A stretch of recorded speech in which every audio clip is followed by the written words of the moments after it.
Il y a 2 jours, je regardais un short d'Elon Musk. On le voit parler devant des gens, devant une petite audience, et il dit « Créons un futur inspirant. Créons un futur qu'on a envie de vivre. » On n'est pas obligé de se lever le matin et de se concentrer sur les problèmes. On peut avoir envie de vivre notre futur. Et moi, ce genre de discours, littéralement, ça me galvanise. Je me dis, c'est tellement vrai. Et honnêtement, se dire ça, c'est-à-dire se dire, ok, je vais me lever le matin et je vais avoir envie de vivre ma vie. Je vais pas avoir une vie qui est remplie de problèmes, remplie de choses que j'ai pas envie de faire, mais je vais créer une vie que j'ai envie de vivre, où le matin je me lève et j'ai envie de faire ce que je vais faire, ça m'appelle, ça a un sens, j'ai envie de vivre cette vie. Je me dis, mais à qui ça peut ne pas parler ?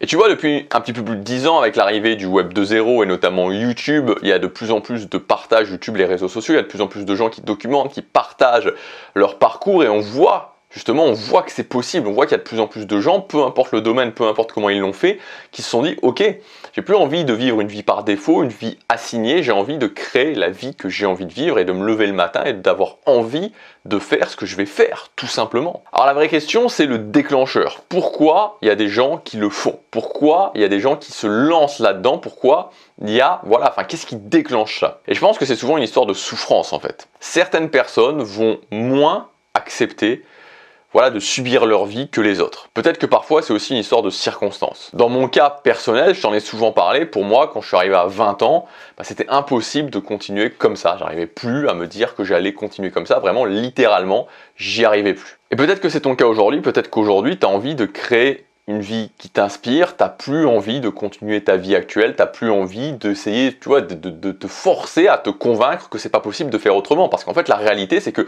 les gens qui ne se lancent pas, ils sont toujours en train d'essayer de se convaincre que c'est pas possible de faire autrement, qu'ils peuvent pas y arriver, etc., etc. Alors si c'est ton cas et si tu veux te lancer ou si tu t'es déjà lancé, il y a aussi quelque chose dont je voudrais te parler dans cette vidéo et je pense que c'est important de l'avoir en tête et de l'accepter. C'est finalement un petit peu le revers de la médaille parce qu'on se dit, finalement, comme je te l'ai dit en début de vidéo, créer une vie qui m'inspire, créer une vie où je me lève le matin, j'ai envie de vivre cette vie, créer une vie qui a un sens, là où je vis ça a un sens, mon boulot a un sens, je suis content dans ma relation de couple. Qui ne voudrait pas ça? Qui ne signerait pas? Qui signerait pour se dire je vais continuer une vie où j'ai pas envie de faire ce que je fais, ça n'a pas de sens pour moi, je me sens pas très bien dans ma vie. Voilà, qui va signer pour ça? Et donc il y a un revers de la médaille, et ce revers de la médaille, c'est ce qui fait que beaucoup de gens à un moment donné ont l'idée, beaucoup de gens éventuellement se lancent, mais peu poursuivent. Et en fait, ce revers de la médaille, c'est le fait qu'il faut sacrifier quelque chose, c'est le fait qu'il y a un prix à payer, et ce prix à payer, c'est le confort et la tranquillité. Se créer un futur inspirant, se créer une vie qu'on a envie de vivre, ce n'est pas confortable. Ce n'est pas tranquille, entre guillemets. Pourquoi? Tout simplement parce que tu vas devoir évoluer en tant que personne. Et c'est logique parce que pour créer de nouveaux résultats, tu vas devoir te changer en tant que personne, devenir la personne qui est en capacité de créer ces nouveaux résultats.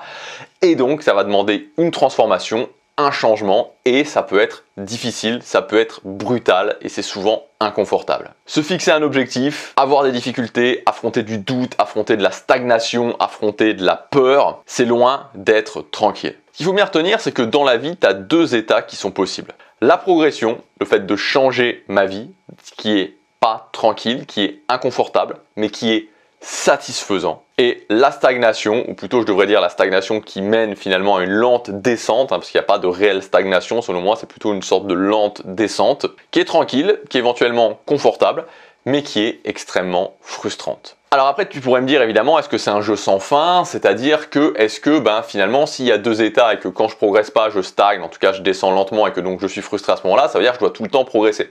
Alors moi, de mon expérience personnelle, de ce que j'ai pu vivre avec les progressions que j'ai pu faire, c'est pas tout à fait 10 ans, mais c'est bientôt 9 dernières années.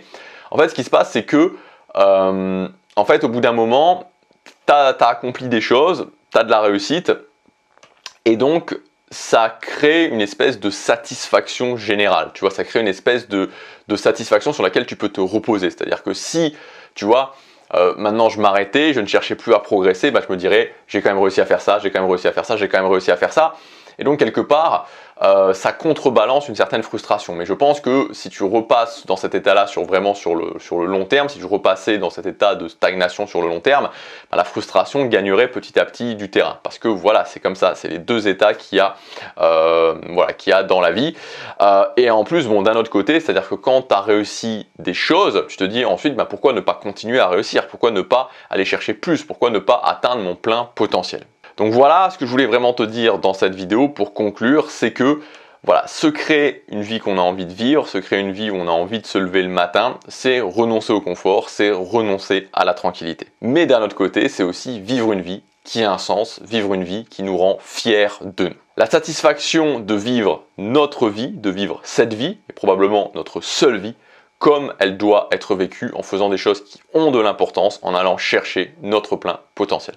Voilà, je te laisse là-dessus, je te rappelle que tu as des ressources gratuites auxquelles tu peux accéder dans la description. Quand elles sont gratuites, il y a marqué gratuit entre parenthèses. Je te laisse regarder tout ça, je te dis à demain pour la prochaine vidéo. Passe à l'action, chaque jour compte.